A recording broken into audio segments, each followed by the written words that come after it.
J'ai écouté son podcast et elle disait qu'elle pensait avoir fait beaucoup d'erreurs aussi et qu'elle pensait aussi avoir fait de bonnes choses. Après, avec du recul, je sais que j'ai fait pas mal d'erreurs quand même, je le reconnais, et des erreurs, sur le moment, je m'en rends pas compte. Et en même temps, je pense que j'ai fait des belles choses parce que j'ai eu des retours de joueuses qui sont actuellement internationales A, qui étaient jeunes à l'époque, avec qui c'était peut-être un peu conflictuel aussi, mais qui, quelques années plus tard, ont reconnu que j'avais raison. Et moi, je te le dis, Sarah, t'avais raison à l'époque. Et elles ont compris. Oui, elles ont compris, tout à fait. Et j'ai trouvé ça top qu'elles me le disent parce qu'elles auraient pu le garder pour elles. Et elles sont 3-4 dans ce cas-là. Et c'est vrai que ça m'a conforté un petit peu dans ma philosophie d'entraîneur. Donc, Mais je pense que la richesse de Sarah, c'est aussi d'avoir été joueuse, justement.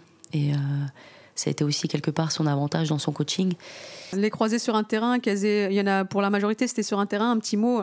En fait, t'avais raison, je me donnais pas assez, enfin des choses comme ça.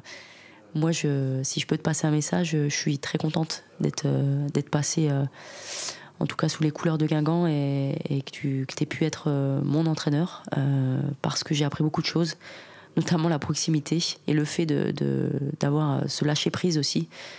J'ai toujours cru que c'était hyper scolaire d'être coach, et toi tu m'as donné un autre versant du coaching. Et puis il y a même eu des coups de fil où là c'était des conversations un petit peu plus longues, des cadeaux, des maillots envoyés, enfin voilà, c'est des choses qui réconfortent et on fait ce métier aussi pour ça.